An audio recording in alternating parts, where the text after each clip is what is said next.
No matter what your soul's mission was when you reincarnated to graduate from Earth, or if you were somebody who already graduated Earth and you're a golden child who chose to incarnate back to Earth to help Earth get to the fifth dimension, you temporarily gave up your free will as soon as you manifested into the physical, and your destiny was already chosen for you at birth.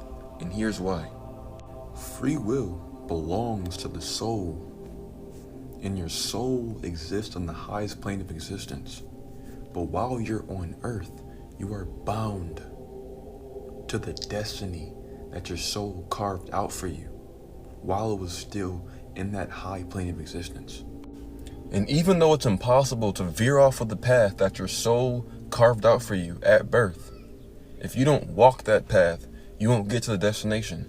And in order to walk that path or make any sort of movement on that path, you have to learn how to harness the underlying principles that were stamped into your incarnation at birth. The reason why a lot of people are not having any movement is because they're at a red light. And red is the lowest frequency in the whole color spectrum. So if you don't learn how to harness those energies, you will be at a red light forever, or until you figure it out. Everyone else that's at a green light, they're going to get closer and closer and closer to the person that they were meant to be. And I'm going to explain how to get closer to that based off of the energies that you were born with. So the day that you were born on, no matter what month it is, whether that be the 3rd, the 4th, the 15th, the 9th of any month, that is the essence that you separated from God with to become your own being. That will never change. And that is correspondent with your rising sign in the Mazzaroth, the zodiac Mazzaroth. The rising sign or the birth number never changes. You incarnate on that vibration every time you physically manifest onto a planet. That never changes. Your rising sign and your birth number never change. Now your life path number, which is the number that all the numbers in your birthday add up to, represents your spirit. That is the person that you're supposed to grow into in this lifetime. That does change from time to time. And that is correspondent with your sun sign. That is the person that you grow into. The older someone gets, the more they grow into the life path number, or the more they grow into their sun sign. That one has the biggest effect on them. And then your soul urge number, which is the number that all the vowels in your full name, just the vowels, add up to, represents your moon sign. That is the condition that your soul is in. That is the wisdom or the age of your soul. Really, your soul doesn't have an age because it's timeless. But when I say the age of your soul, I'm talking about the amount of, I'm talking about the frequency that your soul is on. Like the amount of lessons that you have acquired in all of your physical incarnations. That represents your moon sign that you were born into. That changes from time to time too, based off of what you learn. But the life path number has the biggest effect on you because that is specific to this lifetime. That's why your sun sign has the biggest effect on you, even though the sun is not you at your core. The sun is just you in the now. So because your life path number is the most important, that's what I'm going to focus on in this video. So based off your life path number, this is what brings you fulfillment from life, which helps you channel the spiritual energy from your higher self that propels you closer to your purpose. If you're life path number 1, you are a child of the sun. 1 is symbolic of the sun. It is the God force. 1s have the most energy and they are the most self-motivated. In order for a 1 to operate out of their highest self or their highest power or their highest gift, you have to chase inspiration and motivation. You have to chase everything that inspires you and motivates you, because that's what's going to bring you closer to your purpose. And when you're inspired as a life path number 1, you will inspire others. 1s are the most motivational and inspirational numbers in all of numerology. I'm a 1 as well, and we don't make the best leaders because we're a little bit tyrannical. So we lead by example and by inspiration. We don't make the best leaders. We're a little bit too bossy and too dominant. The best leaders are your 8s and your 9s and your 6s. They're really good leaders, but 1s are a little bit, we don't make the best leaders.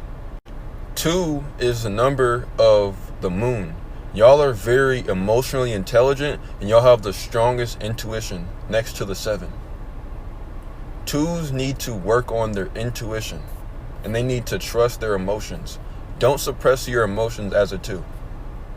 And don't ever second guess your intuition as a 2. That is your gift. So you need to follow your emotions. You need to allow your emotions to bring you to the deepest, darkest places in this reality. That is your gift. If you're life path number 3, you belong to one of the numbers of the heavenly triad. 3s are probably the most creative numbers in all of numerology. 3 is symbolic of Jupiter. And 3s thrive off of creative expression. Y'all need to go into long periods of isolation and silence, because out of silence comes creativity. And you need to learn from others on how they create and manifest and express themselves, so that you can do it for your own self. So if you're life path number 3, you need to find a way to creatively express yourself, and don't really be a follower of others. Just express what you have inside of you, because Jupiter is the planet of expansion, and you guys grow through self-expression. So you have to manifest what is inside of you, outside of you, no matter what it is.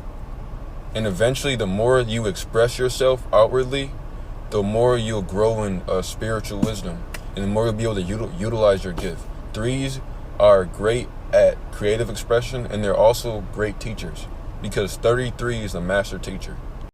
4 is the number of Uranus, and 4s are master builders. Y'all need to be building something. That's how you harness your building energies. Just start building stuff. That is your greatest gift. 4s are probably the most hardest working life path numbers that you're ever gonna find. They're very, very earthy, and they're very practical. Y'all need to build things, whether that's physical, it could be mental, but you need to start building upon things. And the more you build, the better you will get at it. And you're better at that than anyone else. 5 is the number of Mercury, and they're more like Geminis. Their gifts are adaptability, and they're very good at communication. So 5s need to throw themselves in situations where they're uncomfortable, because 5s thrive off of adaptability. When you're thrown into an uncomfortable situation, that's when you manifest your greatest abilities. 5s can be thrown into any situation. They're like chameleons. So that's what you need to learn in order to grow spiritually. 5s are also very intelligent because of all the environments that they're thrown into. They learn from their environment. 6 is a number of balance and harmony, and it's also a number of the heavenly triad as well. 6s are very creative, but it's more of a love number. 6 is ruled by Venus. They're very sensual, and they're very, very loving and nurturing. 6s are probably the best teachers, because the master teacher, which is 33, makes a 6. So 6s need to perfect something. This is the number of perfection. Y'all need to perfect something and then teach it to somebody else. Y'all are also the greatest manifestors as well.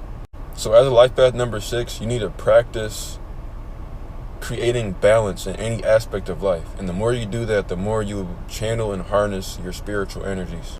7s are the number of Neptune, and y'all are the most intellectual numbers that there is. In order to tap into your highest self, you have to stimulate your mind. Anything that mentally stimulates you will help you elevate.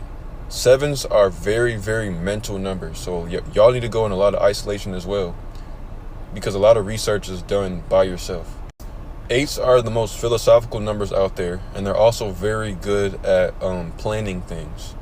Y'all have the best moral compass, and y'all have the best concept of the universe around you. Y'all are really good with scriptures. So y'all need to study ancient texts. 8s need to study all the philosophy of the world so that y'all can create your own doctrine.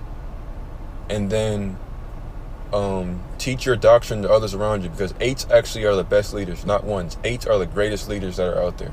I'm running out of time, so I can go more into depth on the numbers on part 3 if you guys want me to. But I didn't know I was going to be talking for this long. So if you guys want a part 3, I can go more into depth on all these numbers, because I didn't get to do all of them.